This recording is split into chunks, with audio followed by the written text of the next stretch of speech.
Ісус Христос, усім прывітанне.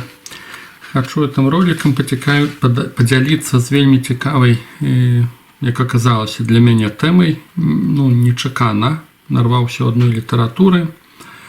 Вось, і нават не ведаю, як этот ролик назваць, так умоўна, крытэрыі здаровага дарослага чалавека.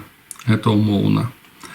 Пра што ідзе размова? У псіхалогіі ёсць такое развітае паняцце, як унутранае дзіця. Што такое унутранае дзіця? Гэта людзі, і это не рэдкасць, это вельмі шмат такога, вельмі распаўсюджана. Людзі, которые перажылі ў дзяцінстве траўму, а многія кажуць, што это найбольш цяжкія траўмы, што вось гэты перыяд дзяцінства, ў нейкім сэнсе ад яго залежыць таксама нашая будучыня, ці там дарослыя годы, которые перажываем. Дык вось, чалавек, который перажывае тую ці іншую траўму рознага плану, гэта можа быць сексуальнае насілле, гэта можа быць нейкія страхі, пакінутасць, алкагалізм бацькоў, нейкая форма сузалежнасці, рознага тыпу. Вось, і гэтыя траўмы, которые неналежным чынам людзі перажываюць, вось, і ў выніку ты становішся дарослым чалавекам. Дарослым у плане ты фізічна стаў іншым, у плане сексуальным іншы, ты нават псіхічна, эмацыйна дарослы, ты там па ведах дарослыя і так далей, але ў крытычныя моманты ты пачынаеш паводзіць сябе як дзіця. Вось, і ёсць у псіхалогіі гэтае паняцце, што як бы вось ён прачынаецца ўсё адно, это вось это унутранае дзіця нібыта як прачынаецца. І я б сказаў бы, што гэта гучыць нібыта як тэорыя, такая высаная з пальца, але паверце, што на ўласным вопыце нейкіх сустрэчаў розных з людзьмі, розных перажытых гісторый, я зразумеў, што гэта не тэорыя.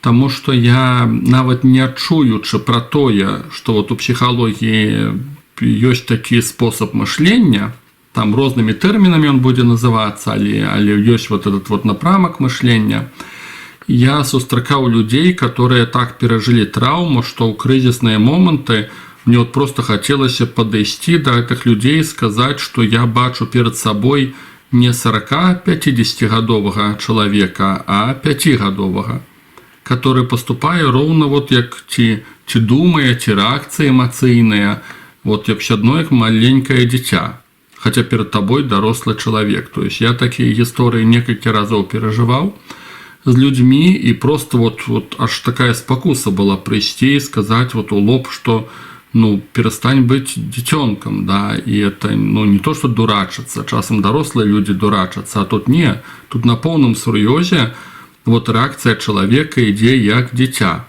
То есть это можа быць істерыка, можа пачацца, нейкія выказванні абсалютна дзіцячыя, абсалютна, нейкія формы захавання абсалютна дзіцячыя. Я некалькі разоў такое у крайніх формах такое бачыў на ўласныя вочы. І напэўна, гэтыя траўмы дзіцячыя яны рознага плану, між іншым у людзей сузалежных. Такое даволі развіта. Тыя, хто ў дзяцінстве перажываў алкагалізм сваіх родных. Канешне, як правіла, папа. І вось гэты дзіцёнак перажывае гэтыя траўмы, і тут вельмі часта будзе развіта гэтае паняцце ўнутранае дзіця. Што з такой праблемай раяць? У плане псіхатэрапіі некаторыя раюць сустрэцца з гэтым дзіця. У нейкім сэнсе вярнуцца назад і спрабаваць нанова перажыць. Вось, по-новаму, по-даросламу, в нейкім сэнсе як правільна. Я ж не псіхатэрапеўт, не магу тут нічога сказаць, это зараз так абрыўкамі, што мне дзе чуў, чытаў, бачыў, да, як это дзеецца. У нейкім сэнсе псіхатэрапеўт стараецца, каб такі дарослы чалавек сустрэўся з тым, который вот перажыў гэтую крызісную сітуацыю, сустрэўся і прыняў вось гэтага дзіцёнка пакрыўджанага. То есть у нейкім сэнсе дарослы сустрэўся з самім сабой, который вот тады вот перажыў гэтую трагедыю і не было яму да каго пайсці, каму памагчы на той час. Вот, гэта элемент такі псіхатэрапіі, да, то есть вярнуцца, і пачуць гэты боль, прыняць гэтага дзіцёнка, которым ты сам жа з'яўляешся, да, вот. І тут хто на што гаразд рознымі методикамі, але напрамак больш-менш такі. Цікава, што я некалі пачуў такое, што такі досвед духоўны некаторых людзей, калі Гасподзь паказваў, і гэта было на нейкім сэнсе такога вось, назовём, такі вопыт містычны, ці такога пазнання прарочага, Божага пазнання. Калі Гасподзь паказваў вось гэтую трагедыю, которая адбылася ў дзяцінстве, часам Бог мог паказваць праз сны, праз нейкія, такі вот досвед асаблівы. Часам бачыў гісторыі, калі людзі нават не памяталі да канца, што адбылося, а Гасподь нагадваў, як бы ва ўсіх дробязях, которые для чалавеку былі балючыя. Але Бог нагадваў тады, калі чалавек быў здольны ўвогуле пра гэта чуць. Каб это Бог нагадваў там гадоў 10 назад, магчыма, чалавек бы там, і блізка б нават не пачуў бы, не перажыў бы, не прыняў. Вось, і ў нейкі момант я некалькі такіх гісторыяў чуў, нават быў сведкам, калі Гасподь нагадваў тое, што адбылося, як бы вяртаючы чалавека ў дзяцінства, у гэты крызісны момант, вельмі балючы, вось гэтага нейкага роду гвалту над чалавекам, вяртаў Гасподь для таго, каб тую самую гісторыю перажыць, але ў прысутнасці Божай. Каб дзіцёнак, што самае страшнае для дзіцёнка, это тое, што ён са сваёй бядой не мае куды пайсці. Ён астаецца адзін.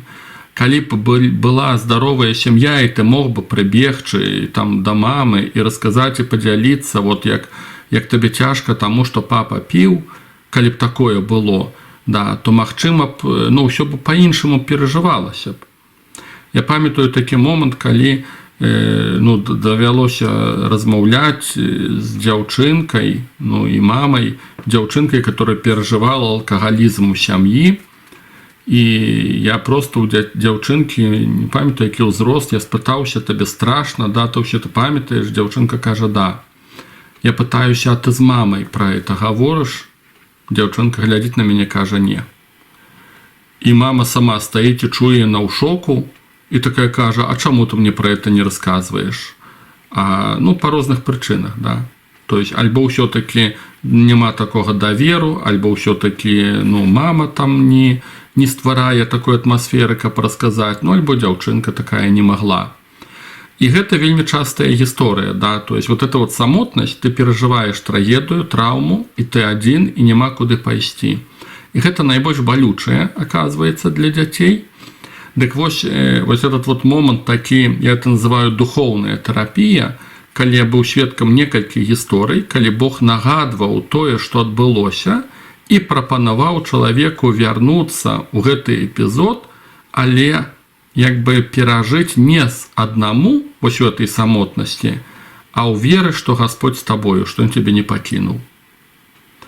Вот, это тое, што, як што гаворыцца, за што купіў, за тое прадаў. Да, вот як это ў плане такой духоўнай тэрапіі альбо псіхатэрапіі, як это выглядае, вось калі вяртаюцца у вось этот перыяд унутранага дзяцінства, вот этой вот трагедыі, которую дзіцёнак некалі там перажыў, дзіця. Гэта што датычыла перажытага болю. Вось этой тэмы, што ў нейкім сэнсе дзіцёнак затрымліваецца там. Да, то есть ты фізічна, псіхічна, сексуальна развіваешся, але ў нейкім сэнсе духоўна ты там затрымаўся. І ў крызісныя моманты вось этот дзіцёнак, ён адгукаецца, да, ў нейкім сэнсе ты вот вяртаешся, да, калі ты так адпаведным чынам не аздароўлена, адпаведным чынам не перажыта правільна, ты ў гэтае дзяцінства вяртаешся. Вот, это паняцце унутранага дзіця.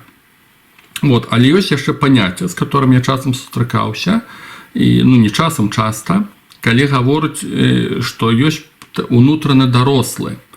То есть ты павінен правильно перажыць этую рану дзяцінства, вот, і таксама унутрана стацца дарослым, да, ты, ну, не знаю даже як по-другому это растлумачыць, зноў жа, да, і нават і не меў такой мэты акунацца ў псіхалогію і не хачу, вот, але ну просто так уступна тлумачу ввогуле пра якія тэрміналогіі, пра якую рэчаіснасць ідзе размова. То есть ёсць паняцце унутраны дзіцёнак, ёсць паняцце яшчэ стацца як бы дарослым унутрана, да, не знешне, а унутрана. Дык вось, падыходжу да маёй тэмы. Нарваўся на такую вельмі класную кніжку, як аказалася, і аўтар так гэтай кнігі не надта можа нават і скромна, але сказаў, што гэтая кніга там, магчыма, для многіх станецца такім падручнікам, настольнай кнігай. Я так памятаю, чытаю, думаю, ого, думаю, як нехта несціпла замахнуўся на свой жа твор. Вот. І як не дзіўна, ну, падручнікам яна не сталася для мяне, эта кніга настольнай, але не шмат я яе прачытаў, але тое, што прачытаў, мяне зачапіла. І зачапіла менавіта што? Вось у гэтай тэме унутраны дарослы аўтар падае крытэрыі.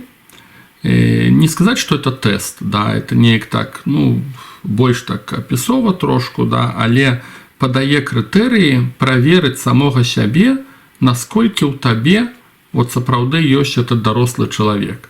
І я калі стаў так чытаць, спачатку даволі пасіўна, пасля такі думаю, ну-ка, дай-ка я пачну правяраць, да, і мяне это зацапіла, і таму я хачу з вамі дзяліцца.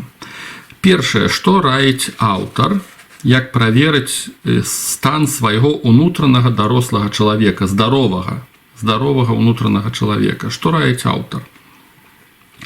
Можете адразу это практыкаваць, спрабаваць практыкаваць, цікавая рэч.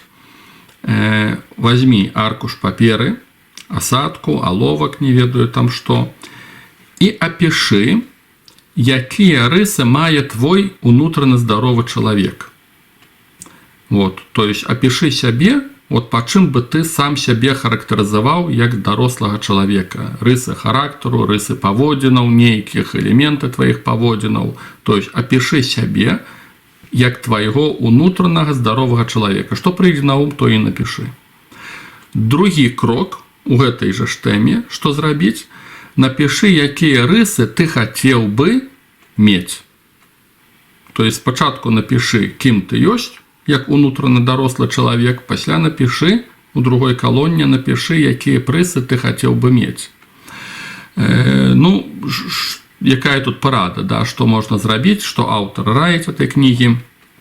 Можаш скарыстацца прыкладам некага, канкрэтнай асобы, табе вядомай, вот, хто, на твою думку, найбольш адпавядае крытэрыям дарослага чалавека. Ну, напрыклад, нейкія рысы, которые у некага ёсць, і ты не то што зайздросціш, да, ну, але вот, ну, вот, да, вот этыя крытэрыі, этыя рысы, яны паказваюць, што чалавек вот рэальна, ну, па-беларуску гаворачы, сталы, хаця мне больш падабаецца слова зрэлы, таму што сталы, ну, это нейкая стабільнасць, сталасць, а зрэлы ўсё-такі, ну, то есть ты дарос да нечага, да, хоць, канешне, ну, пра плане беларускай мовы зрэлы это неправільна, як мне ўжо там растлумачылі. Вот, і тым не менш я яго так ужываю, бо мне оно больш зразумелае, ну і вам, магчыма, не толькі мне такая трошку блытаніна ёсць. Вось, то есть, вяртаемся. Другі пункт, да, это значыцца падумаць пра чалавека, который мае рысы, да, которые найбольш адпавядаюць вот з такога сталага, дарослага чалавека, да, і табе б хацелася мець гэтыя рысы. І таксама іх выпішы. І якія ён мае рысы дарослага ў адносінах да самога сябе, то есть ён сам сябе ўспрымае як дарослага, і ў адносінах да іншых людзей, то есть ён паводзіць сябе з іншымі людзьмі як дарослы чалавек. Да, вот. Ну, вот такое вот практыкаванне. Калі я яго сабе рабіў, ці думаў рабіць, ці неяк так адразу мяне это зацапіла, і што мяне трошку ўразіла, аж, ну, такое пытанне, которое ўзнікла, думка, а што, калі такі чалавек не наклёўваецца? То есть у цябе ён не малюецца. Вот. ну, на каго б табе хацелася хоць трошку быць падобным у плане вось такі дарослы ўнутраны чалавек. Ну, у мяне два адказы. Калі такі чалавек не наклёўваецца. Першы адказ – это тое, што, магчыма, ты сам унутрана даволі такі дарослы, сталы чалавек. Ты самастойны, і табе рэальна няма на каго глядзець асоба. Да, гэта першы адказ. Другі адказ, больш сумны, што мне наклёўваецца, гэта той варыянт, калі ты настолькі сляпы, ці настолькі самавлюблённы, закаханы ў сабе, настолькі пыхлівы, ганарлівы, да, што ты проста не бачыш сваёй унутранай нязрэласці. То есть два варыянта. Альбо ты рэальна здаровы, альбо настолькі сляпы, што ты проста не бачыш праблем сваіх і не бачыш таго, што ёсць людзі, которые рэальна зрэлыя. Ну, такое мне прыйшло, што прыйшло, тым дзялюся. Далей, што прапановвае аўтар? Пасля гэтага практыкавання аўтар прапановвае рысы дарослага чалавека, дарослага здаровага чалавека, і тут, калі маеце нейкую ручку, сабе пішыце іх, тут аж, па-моему, аж 9 рысаў. Першая рыса. Кніжку адразу вам скажу, не надта рэкламую, бо яна па-польску, да, то есть такі, і тым больш рэдка літаратура, яна не папулярная, так вот, нават у Польшы, не думаю, што так лёгка знайсці. Значыцца, першая рыса. Хто такі дарослы чалавек? Бярэ адказнасць за самога сябе і за сваё жыццё, альбо праз коску, за самога сябе, коска за сваё жыццё. Дарослы чалавек адказны, аж сам удумваюся, за самога сябе. Я некалі адкрыў, буду каментаваць тыя рысы, вот, там я этот ролик записываю. Я некалі адкрыў, наколькі шалёна важна ўзяць адказнасць за сваё духоўнае жыццё. І не здзіўляйцеся, калі якраз такі ў большасці не бярэ гэтай адказнасці. Што гэта значыць? Мы, напрыклад, у гэтым праяўляецца рыса дарослага чалавека. Мы нехта вот пачуе, што сарока на хвасце прынесла, нехта прачытаў нейкую пабожную кніжку, нехта падзяліўся нейкім відам пабожнасці, і мы тут жа пачынаем капіраваць. Мы не ўключаецца нейкая крытыка, да, унутраная, да, не ўключаецца не то, што падазрительнасць, але проста вот некалі мяне вучылі такія людзі трошку больш, скажем так, прадвінутыя ў жыцці духоўным, вучылі такой рысе, што трэба адначасна чуць і не чуць. То есть ты прымаеш ад іншых людзей інфармацыю, да, і не будь такім наіўным, каб адразу ее прыняць на 100%. То есть ты чуеш, але табе трэба это ўсё прафільтраваць. Гаворачы евангельскі, мудры чалавек са свайго скарбца дастае рэчы старыя і новыя. То есть табе трэба злажыць гэта, а пасля дастаць і прааналізаваць, пра што ідзе размова. Вот это так вот поступае дарослы чалавек, таму што ён бере адказнасць, ён не прымае ўсё адразу за чыстую манету.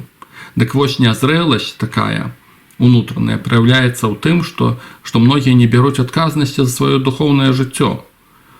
Вот яны нават у добрай волі, здаецца, людзі слухаюць ксяндза, што ксёндз гаворыць нам боне, дык ксёндз жа з часам і шчыра кажучы, да, і там даволі такі нейкую ахінею можуць нясці, нягледзячы на тое, што это літургія, імша і так далей. Ну і людзі бескрытычныя, да, таму што не бяруць адказнасці за сваё жыццё, самі не разбіраюцца. То есть яны вот слухаюць каманды, парады, кніжкі, і табой кіруюць выпадковыя людзі, которые не маюць духоўнага жыцця, не маюць вопыту, табой начинаюць кіраваць кнігі нейкія вопыты духоўныя сумнівных людзей, которых напісалі кнігі, да. Вот. А прычына гэтаму усяму, што ты не бярэш адказнасць за сваё жыццё, ты перажываеш жыццё коштам іншых. Так вот бы сказаў. То есть вот этот вот момант, як не дзіўна, да, вот чаму я все-таки як ксёндз, як святар, такія псіхалагічныя штучкі вам тлумачу, таму што я бачу, як яны ўплываюць на жыццё духоўнае. Да, таму это і тлумачу. Вот.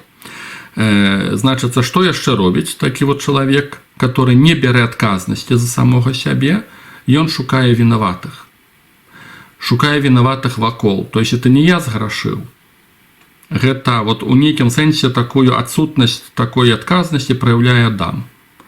Гэта Ева, да, яна спакусіла мяне, да, і я з'еў. То есть ён не бярэ адказнасці. І так многія кажуць, это не я, гэта камунізм, гэта нашае мінулае, гэта гэтая краіна, гэта гэтая дзяржава, гэта такія ксяндзы у нас у краіне, такія духоўныя, такія мой муж, такая моя сям'я, такие мои бацькі и так далее, и так далее. Вот это вот рысы няздольнасці ўзяць адказнасць за сваё жыццё. Окей. Другі пункт. Дарослы чалавек бярэ адказнасць за іншых, але адэкватным чынам. Так даслоўна аўтар піша. Што значыць адэкватным чынам? Гэта значыць не ў ролі, у кавычках, збаўцы, не нясе адказнасць за эмоцыі, учынкі, погляды і рэакцыі іншых людзей. Якім чынам людзі бяруць адказнасць за іншых неадэкватным спосабам? Это часто будет проявляться у выпадках людей сузалежных. Да, то есть ты нешта, люди рэагуюць, люди скандаляць, люди на тебе начинают орать, люди там, не знаю, там твой муж напіўся, ці твой бацька напіўся, а ты чамусьці лічыш сябе адказным за тое, што яны зрабілі. За іхныя грахі, за іхныя памылкі, за іхныя эмацыйныя рэакцыі, за іхныя паводзіны, чамусьці тебе здаецца, што ты вінаваты. Вот эта вот реакция часто людей сузалежных, да, и это как раз таки отсутность вот этого, рыса, отсутность этой рысы дорослого, здорового, внутреннего человека.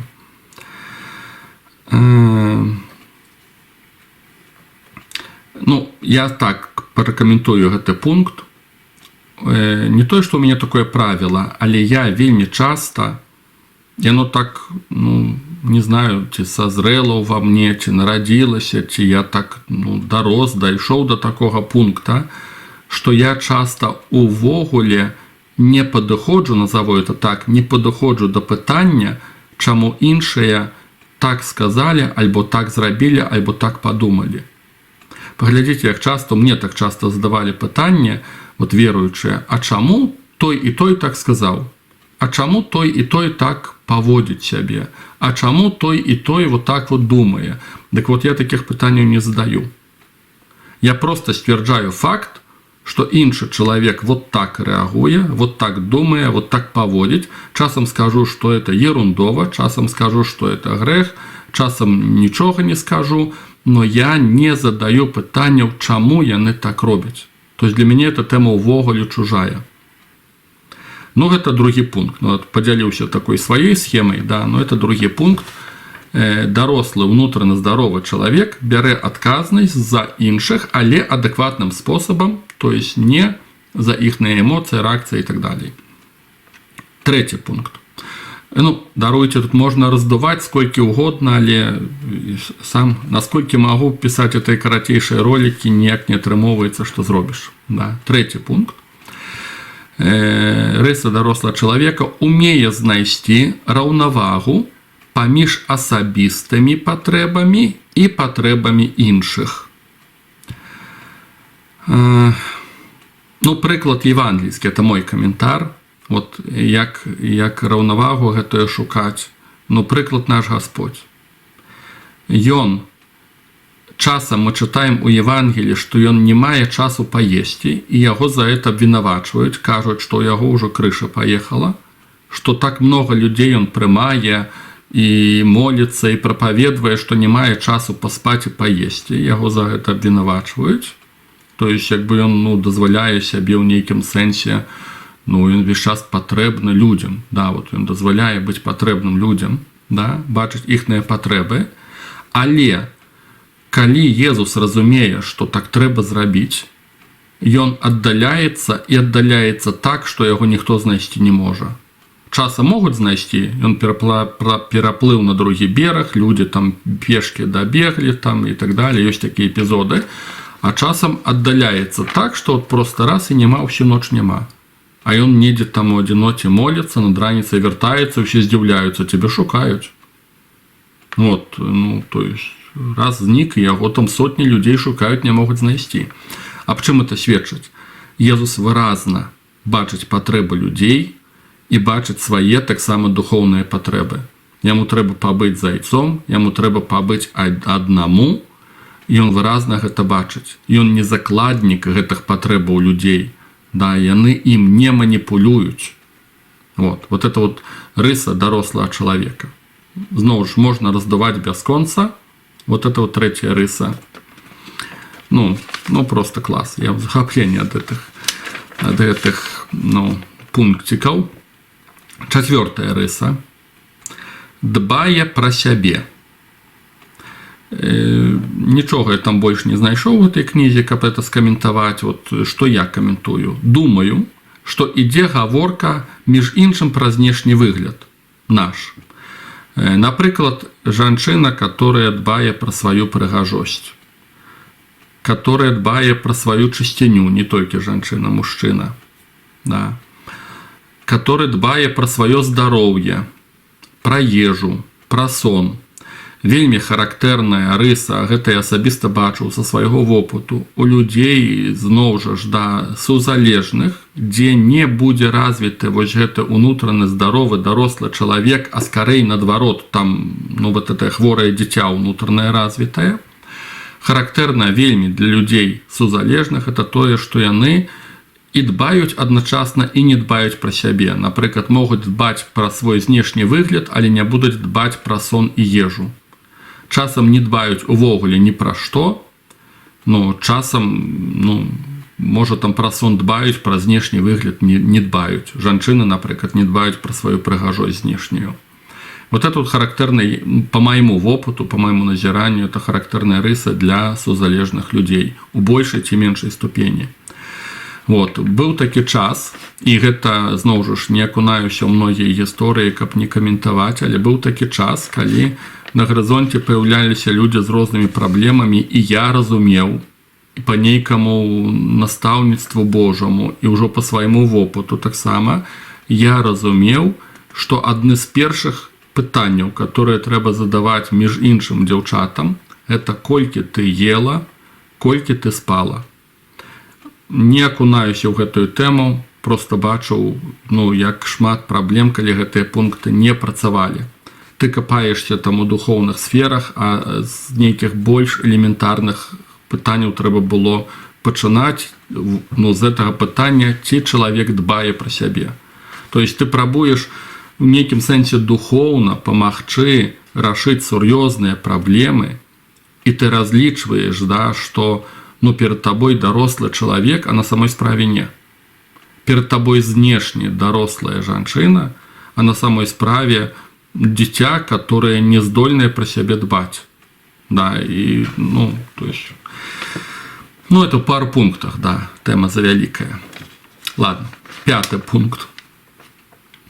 Мае контакт со сваімі эмоцыямі і умее іх паказваць.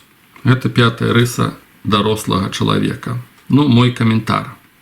Что значит мае контакт со своими эмоциями и умее их показывать? Это значит пануе над ими. Некалі классный образ я чуў, что эмоции это як коні, это огромная сила, и потребная и корыстная сила, але их трэба уметь упрагчы.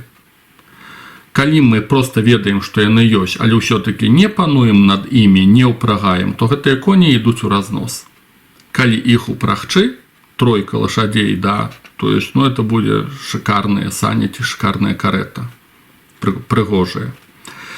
Вот. И, так бы сказал, да, что значит человек, дорослый человек мае контакт со своими эмоциями и умеет их показывать. Это значит, что он пануе над эмоциями, яны не вырываются, ён не з'яўляецца чалавекам рэакцыі. Некалі чуў такі класны тэрмін. Не будь чалавекам рэакцыі. Это значит, который тут же реагуе, тут же наружу выкидывае, да, свои рэакцыі. То есть он не з'яўляецца чалавекам рэакцыі, але адначасна ён не здаўлівае свае эмоцыі.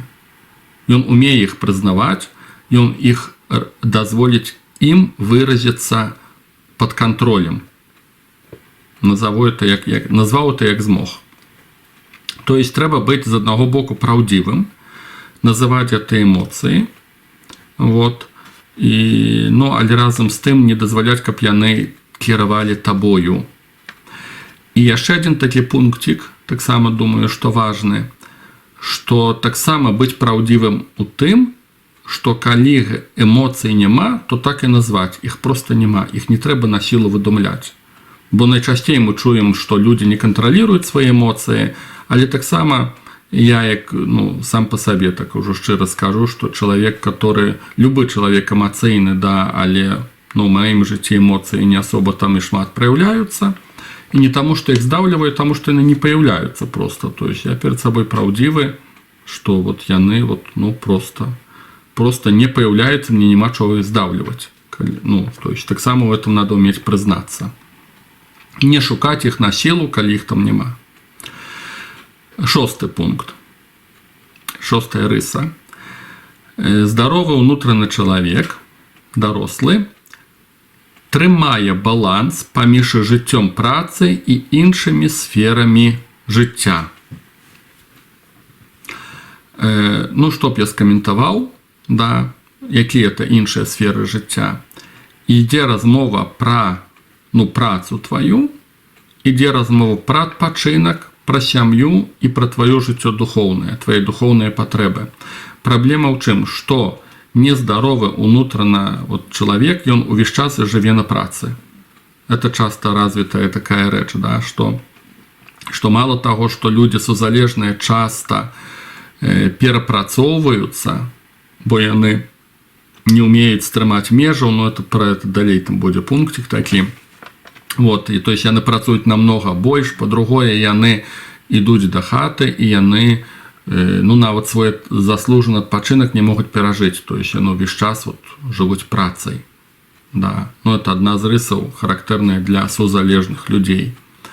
То есть, ну, больш не каментую. Вот этот 6 пункт, паўтараюся, трымае баланс дарослы чалавек паміж жыццём працы і іншымі сферамі жыцця. Я некалі, не запісаў сабе, але ўзгадаў, як той, который, ну, я прайшоў гадавую псіхатэрапію. Слава Богу, была такая магчымасць у той час, калі я жыў у Польшчы. Вот, групавая, вельмі класны псіхасаматычны цэнтр быў. Вось, групавая псіхатэрапія, раз на тыдзень мы там у групе збіраліся, там нейкую сваю працу рабілі. І тады я ўжо заўважыў, это была сестра, нас вела, ну, добры спецыяліст, у яе мама, у той жанчыны мама вельмі вядомы псіхатэрапеўт, ёй родны брат святар езуіт, таксама вельмі вядомы ў Польшчы. Вот, і сама жанчынка такая даволі такая, ну, класная, да. І мяне здзіўляла, што як яна можа, як прафесійны псіхатэрапеўт са стажам, слухаць нас усіх, нашыя праблемы, не толькі маю групу, але таксама іншыя групы, якімі яна займалася, і адначасна пасля вярнуцца і дома быць нармальнай, здаровай жонкай, мамай і веруючай. І я памятаю, назіраў акуратненька, і тады мне вот этой першыя ластаўкі прылеталі, да, што это людзі, которые гэтаму вучацца. Да, ніколі б ніякі псіхатэрапеўт і псіхіатр не змог бы выконваць сваёй працы, калі б ён увесь час жыў праблемамі сваіх, ну, кліентаў, пацыентаў. Яны проста здурнелі б, скорей за ўсё. І яшчэ мяне больш здзіўлялі псіхіатры, которые могуць прыйсці ў псіхбальніцу, гледзячы на ўсе вот гэтыя цяжкія выпадкі, вот, адпрацаваць сваіх роўніка 8 гадзін, не больш, пасля вярнуцца да хаты і там быць нармальным мужам, бацькам і так далей. Да. Вот это вот прыклад, як уметь аддзяляць. Да. Ну, вот это вот рысы здаровага чалавека, дарослага.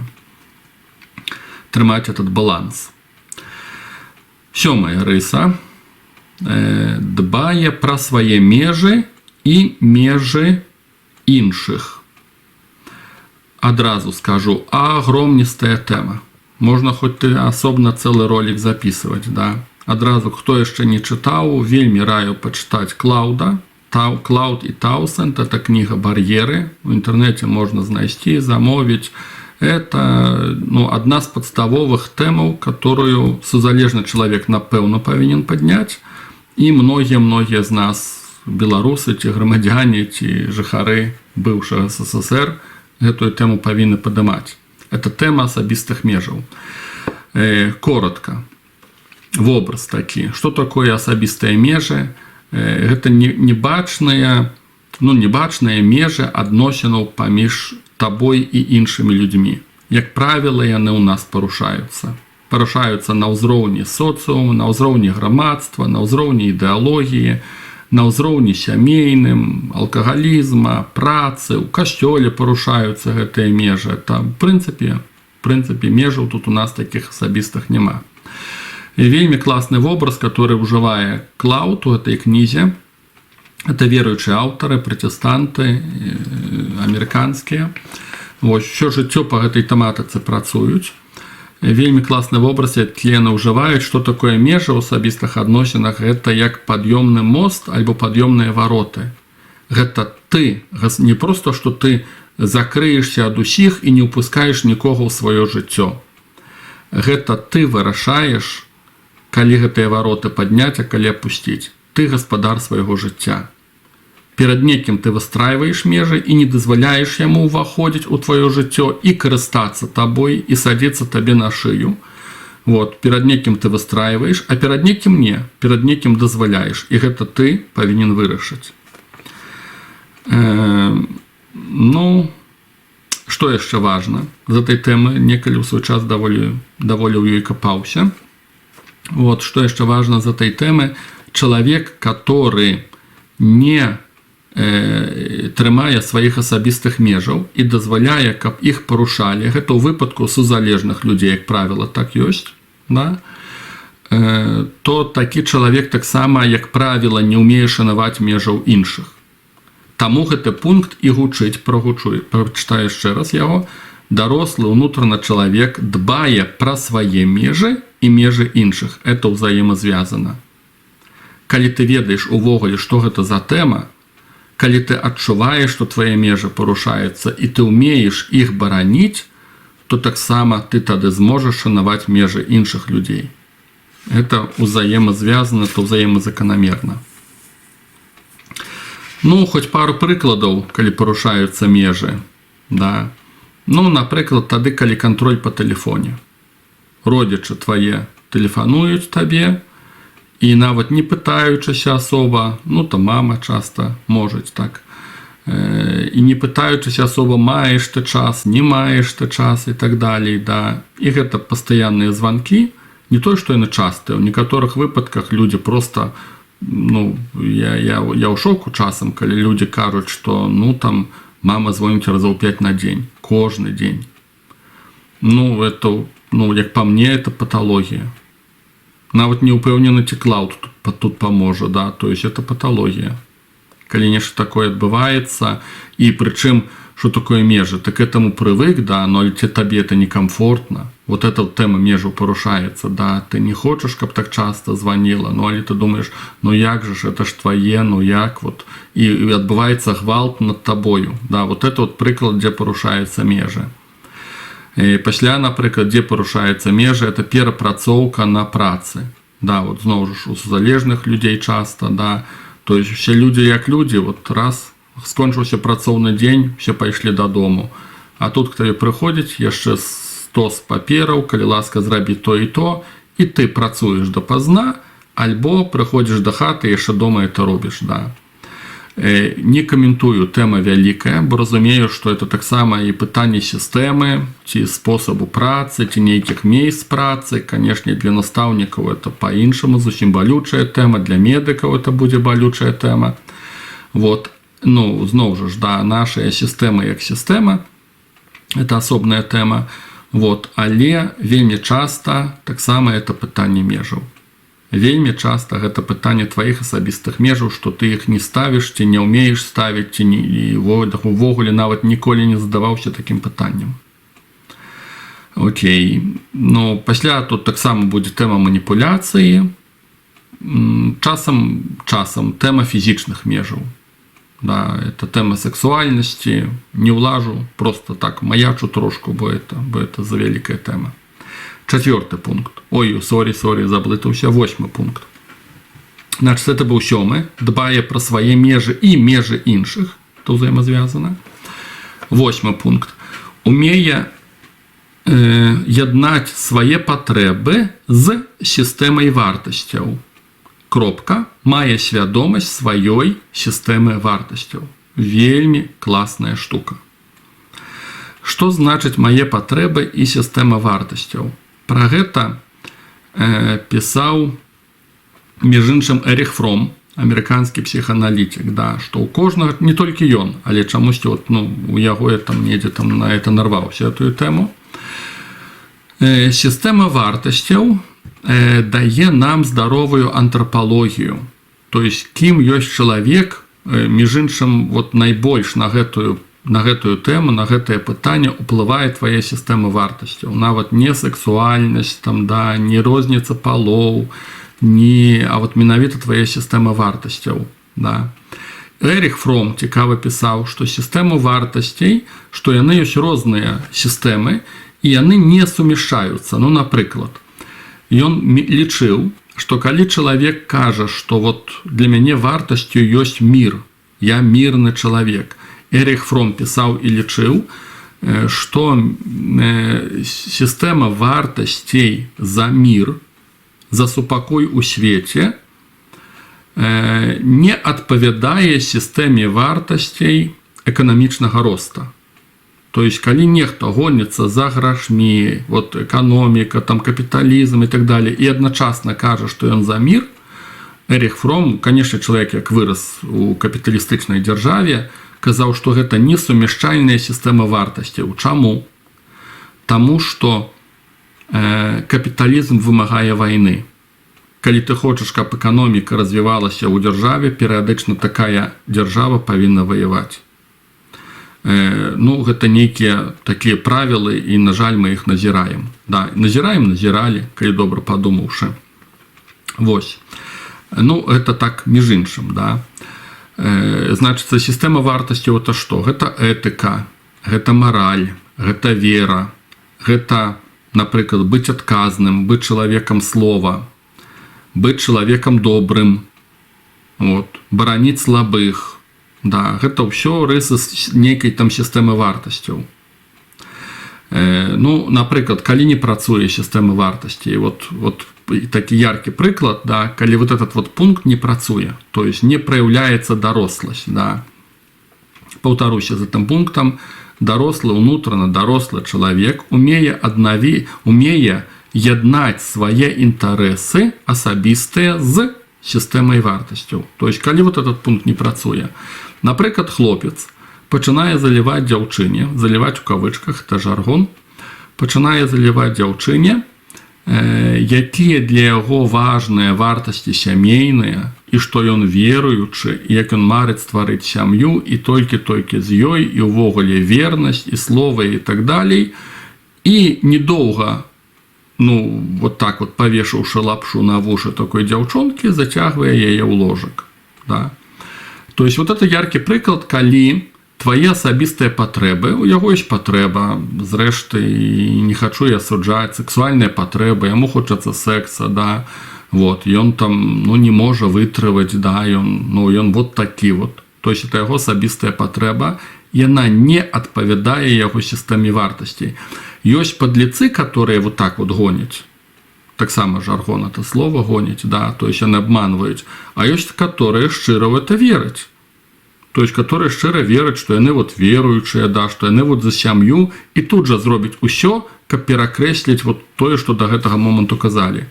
То есть, уцянуць у блуд – это ўжо насуперак рэлігійнай сістэме вартасцей, плюс, што значыць сям'я? Это ж адказнасць, да, это сексуальныя адносіны, можна зацяжарыць, там дзіцёнак народзіцца, да, то есть, это адказнасць, это сям'я.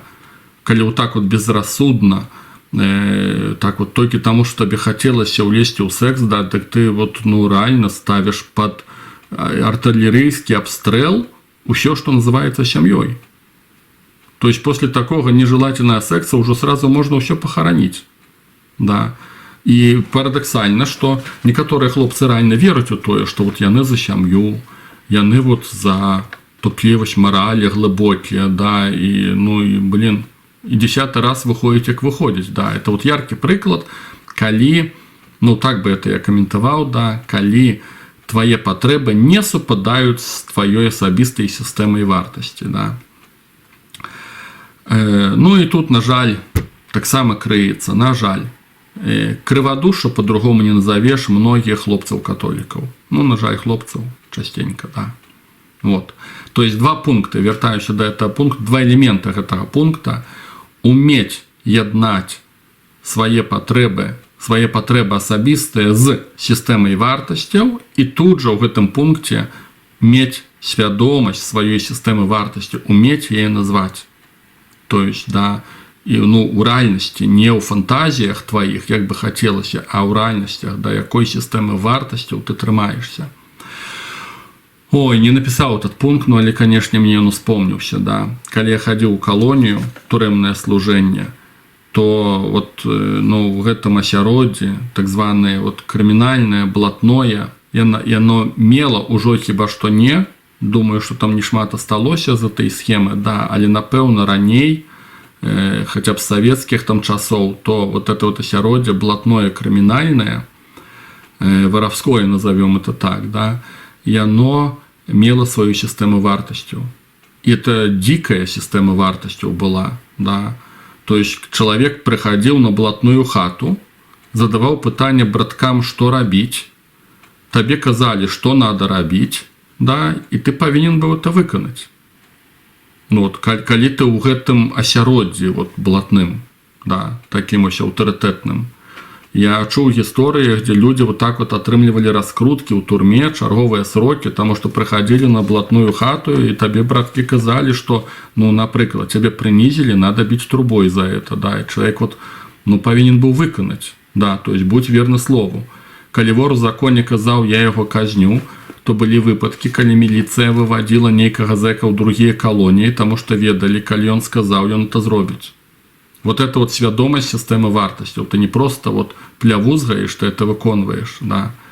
Но это жудасная сістэма вартасцяў, ну, или тым не менш, это сістэма вартасцяў крымінальная. То есть вот этот вот такі вот, ну, найперш мець свядомасць сваёй сістэмы вартасцей, і таксама там уметь яднаць свае патрэбы з сістэмай вартасцей. Окей. І сам замучыўся, девяты пункт. Рыса дарослага чалавека дбае пра сваё унутранае дзіця, гэта значыць, разумее яго, спачувае, выхоўвае і не судзіць. Шчыра кажучы, я не до конца разумею, пра што тут ідзе размова, але думаю, што ідзе размова пра ўнутранага крытыка. Гэта тэрмін для сузалежных людзей. То есть крытык унутраны сам сябе гнабіць. І не разумее, да, вот унутраны крытык. То есть ты зрабіў памылку, любы дарослы чалавек, ён у нейкім сэнсе, ён крытычна ацэніць, да, вот сваю памылку і свой грэх, да, ці сапраўды ты гадзёныш, ці просто так выйшла, і ты не будзеш сябе за гэта гнабіць. Здаровы чалавек это ацэніць. Сузалежны чалавек, ён не асоба ацэніць. То есть у ім уключаецца ўнутры такі крытык, который не здольны задбаць пра самога сябе. Вот этот вот тэрмін сузалежных людзей, унутраны крытык. Магчыма, пра гэта ідзе размова, аўтар там не раздувае гэтую тэму, і я по-другому скаментаваць ніяк не магу. То есть вот эта 9-я рыса, дбае пра сваё унутранае дзіця ў кавычках, гэта значыць, разумее яго, спачувае, выхоўвае і не судзіць. І на гэтым сканчваецца, і аўтар кажа, калі ёсць яшчэ іншыя рысы, можаш сабе дадаць. Вот, якія рысы характэрныя для дарослага чалавека. Все, дзякуй, што змаглі вытрываць. Я спадзяюся, будзе гэтым карысным. Мне сапраўды было вельмі карысным і быў вельмі здзіўлены, што мяне гэтая тэма зачапіла і насколькі гэтыя пункцікі ўсё-такі аказаліся канкрэтнымі. Дзякуй за ўвагу. Няхай Бог вам узнагародзіць і мне таксама. Хвала Пану.